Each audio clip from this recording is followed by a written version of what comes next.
So, hello everyone. Today I'm going to present digital culture between technological determinism and human agency. So, these are my personal information, table of contents, and my research question that how does digital culture negotiate the tension between technological determinism and human agency, and to what extent can performativity serve as a site of resistance within a network and algorithmic system of power.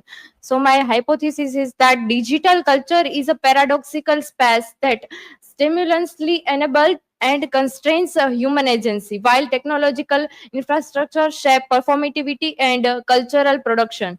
Human creativity and collective resistance persist within and against these systems through performative, networked, and critical practices. Then introduction that digital culture is a new way that we experiencing life with technology. So also digital culture is not just about screens or technology. It represents a new way of experiencing life with through creative, relational, and networked interactions. So here we can see that is a critic like a liquor. Skipper and Bayes argues that digital cultures are performative, reshaping what performance and identity means in a techno social world of constant visibility and algorithmic mediation. Then we have introduction. What is digital culture? So here we can see defining the terrain that digital culture encompasses far more than a website, social media, or digital devices. It represents a new way of seeing experience with technology as a creative, open, and relational. And it's per my point of view that digital culture is a fundamentally paradoxical, simultaneously enabling and constraining, liberating, and controlling democratic and authoritarian. Then performativity and digital culture. So digital culture is tied with deeply tied with performativity, that the way we act, the way we present ourselves, and also that interact in society. So that is the main point about that. Then the techno social engagement. So here we can see the critic argues that the ubiquity and pervasiveness of digital media and their networked infrastructure profoundly influence the ways and style in which performativity appear and is enacted. So here we can see critical insights that digital cultures are performative cultures. They condition and are shaped by techno-social processes and agencies, and they afford new possibilities for performative practices and interventions. So here, I strongly agree with this framework that digital culture doesn't just mediate our performance; it fundamentally reshape what performance means. And I consider that social media is a perpetual self-performance, algorithmic curation of identity, and the collapse of backstage, front stage, and distinctions. And the problem of technological determinism. So here Menowitz failed promises, like Menowitz's idea of this uh, uh, uh, yeah, here we can see that in a Hessen article in which we can find that idea of transcoding, that nothing, it treats culture as a inert and secondary to technology, rendering the predictive value of his theory. Here, Menowitz claimed that digital represent the shift of all of our culture to computer mediate forms of production and distribution and communication. So here I agree with Essence critics and Menowitz technological evolutions ignores that power structures, economic imperatives, human resistance and adaptation, and the difference between technological possibilities and social reality. Then consumer culture in the digital age. So here we can see the term consumer is not now a misnomer, and we are not consuming digital service. We are being consumed by them. So here we can see that consumer is not just buying a product, but they are also being consumed themselves through their data. So that is also main point here we can find. And digital culture, so in this we can see that strifes that algorithms are becoming decisive, and companies like Amazon, Google, and Facebook are fast becoming the new apostles of culture. And also behavioral modification, predictive profiling, and effective capitalism. So here I partly agree, but would add that digital culture creates a new form of prosumer labor where users actively produce value through the data generation.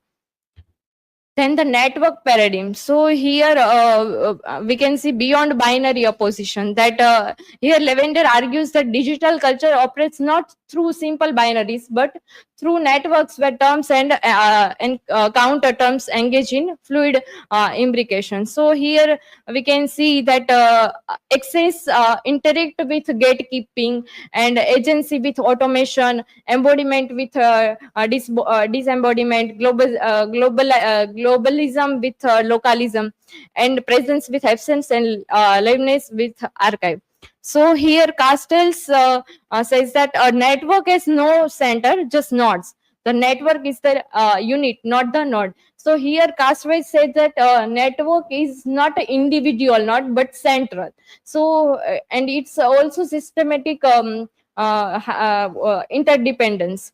And here I agree, this network model is more sophisticated than binary thinking, but question whether it adequately accounts for power asymmetries within networks.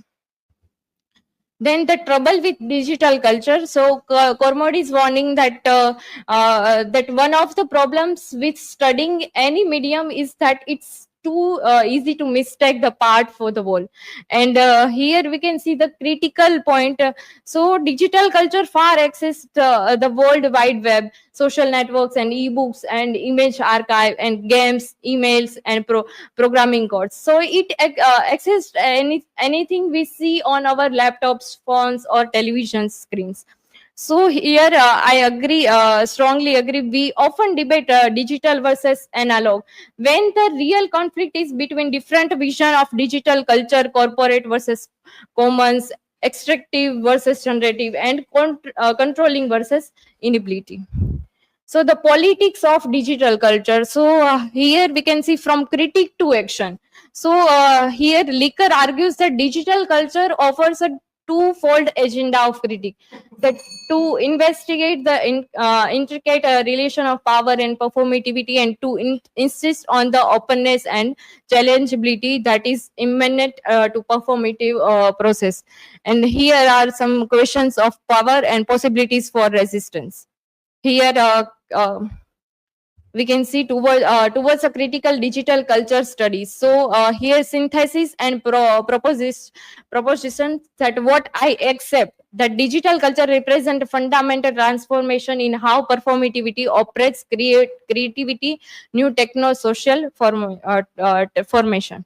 Then critical frameworks 5 tension. Here I put that technological affordance versus social practice, corporation platform versus digital commons, and algorithmic governance versus human judgment, and individual empowerment versus collective surveillance, and global connection versus local context. Then the question of culture, that what culture, digital culture does to culture. That here William defined culture as a ordinary, and the making of a society is the finding of common meaning and direction.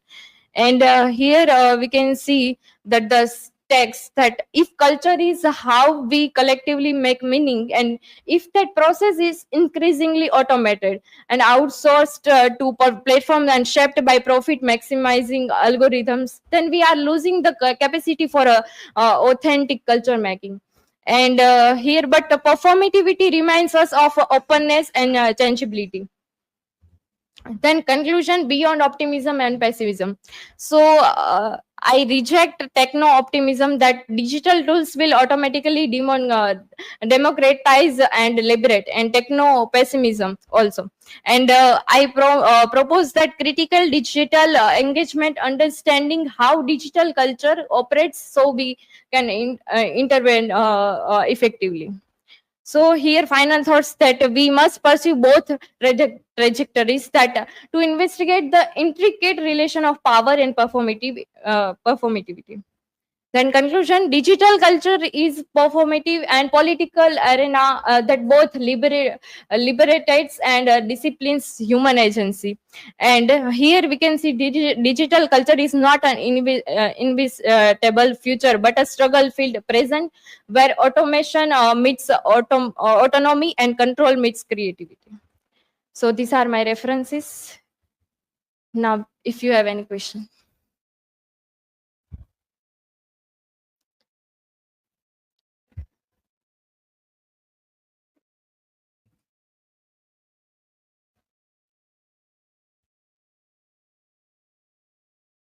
So my question is, what role does the network paradigm play in rethinking digital culture?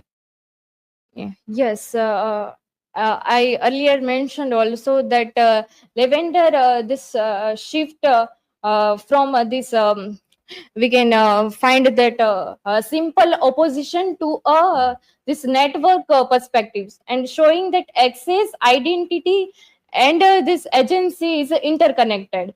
And also in Castell's emphasis that the this network is not an individual node, but it's a central, and it's also highlighting that systematic interdependence. But yet this corporation still control data, and so hidden power, this instability persists in digital networks. So that is the point.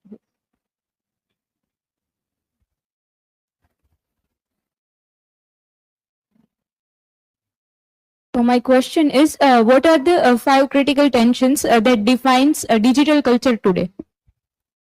So yes, as I earlier mentioned also, that digital culture is full of tension between this technology's power and human choices. That we can see that corporation control and community, this openness, then freedom and surveillance, and also this automation and human ethics, and this global reach, and this local reading. So this contrast shows that digital culture is a dynamic struggle and shaped by this ongoing negotiation, but not harmony. So that is the question answer. Thank you so much.